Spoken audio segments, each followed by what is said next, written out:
సంతోషంగా వెళ్ళాలి, ఎటువంటి సమస్య లేకుండా వెళ్ళాలి అని చెప్పని మీకు భోజనాలు నేను ఏర్పాటు చేస్తానని చెప్పని బాబా చెప్పడం జరిగింది.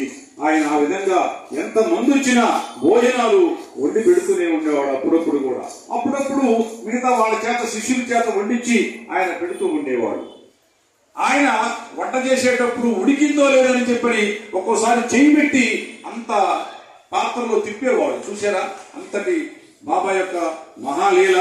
ఆయన చేయగలేదు కాదు, అంతటి గొప్ప మహాశక్తి సంపన్నుడు సాయినాథుడు. అయితే ఒక్కొక్కసారి ఆయన మాంసం కూడా వండేవాడు, పలావ్, మాంసాహారం కూడా పలావ్ వండేవాడు. ఆయన మనందరికీ ఆశ్చర్యం కలగచ్చు, బాబా ఏంటి పలావ్ వంటం ఏంటి, మాంసాహారం వంటం ఏంటి అని చెప్పని అందరికి కూడా ఆశ్చర్యం కలగచ్చు. అయితే ఆయన ఏంటి ఏమనేవాడంటే, ఎవరికి ఏది ఇష్టమో శాకాహారం తినేవాళ్ళు తృప్తిగా తినండి, మాంసాహారం తినేవాళ్ళు కూడా తినండి. తినేదాంట్లో మీరు ఎప్పుడు కూడా వెనక తగ్గద్దు, ఎవరి ఇష్టం వాళ్ళది. దాన గుణంలో ముందున్నారు కానీ తినేదాంట్లో దానికి సందేహం ఏమీ లేదు.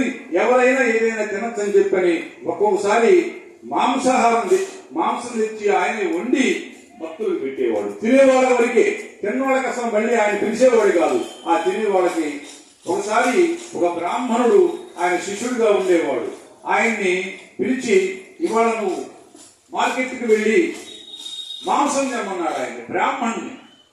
ఆయన ముందు ఆశ్చర్యపోయి, ఇదేమిటి ఎందుకు తెమ్మన్నాడంటే ఆశ్చర్యపోయి, సరే గురువు చెప్పింది మనం వినాల్సిందే అని చెప్పని బట్టలు వేసుకొని వెళుతూ ఉంటే మళ్ళీ బాబా వద్దు నువ్వు వద్దులేని చెప్పని ఆగమన్నాడు. మళ్ళీ ఇంకొక వ్యక్తిని పిలిచాడు, అతను కూడా బ్రాహ్మడే.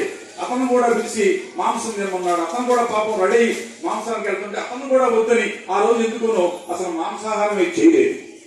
సాయి తత్వం అనేక రకాలుగా ఉంటుందన్నమాట. అలాగే ఒక్కొక్క రోజు మరి విచిత్రమైనటువంటి సంఘటనలు కూడా ఆయన చేస్తూ ఉండేవాడు. ఈ ఆహారము కాబట్టి మనము తినేది ఏదైనా కూడా మనిషికి అవతల వాళ్ళకి ఇబ్బంది కలగకుండా మనం చేసే మంచి సమాజానికి ఉపయోగపడాలి అని చెప్పి బాబా అంటుండేవాడు.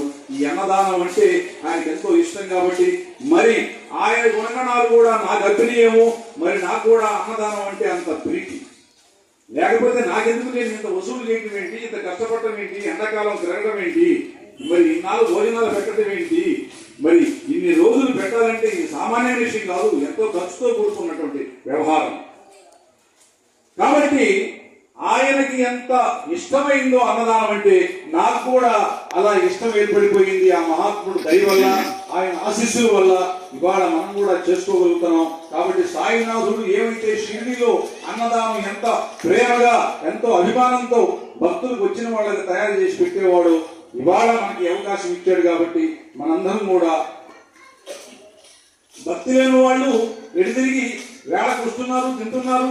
పేదవాళ్ళకి మనం పెట్టాలి, కానీ వాళ్ళు కూడా కాస్త కూస్తో ముందొచ్చి 4 మంచి మాటలు వింటే కొంత మన కర్మలు తిరిగిపోవడానికి అవకాశం ఉంటుంది. సరే, అందరూ ఇవ్వడానికి అవకాశం ఉంటుంది, అందరూ ఇవ్వలేరు. ప్రాణం అప్పదు, చాలా మందికి ఉన్నవాళ్ళు కూడా ఇవ్వలేరు డబ్బులు, ఎందుకంటే వాళ్ళకి ఇష్టం ఉండదు. మరి కనీసం వినేనా పోయి భోజనం చేస్తే బాగుండదంటే వాళ్ళకి అసలు ఏ ఆలోచన లేదు. వేళకి కరెక్ట్గా సమయానికి రావడం, భోజనం చేయడం, వెళ్ళిపోవడం. అది మనం ఏం చేయలేము, ఎవరి కర్మ వాళ్ళు, మనం తప్పించుకోలేము అన్నమాట. కాబట్టి ఇంతటి మంచి అవకాశం సాయినాథుడు మనకి ఇచ్చినందుకు సాయినాథుడికి కృతజ్ఞతలు తెలియజేస్తూ ఒక చక్కని మనం పాట కూడా పాడుకున్నాం.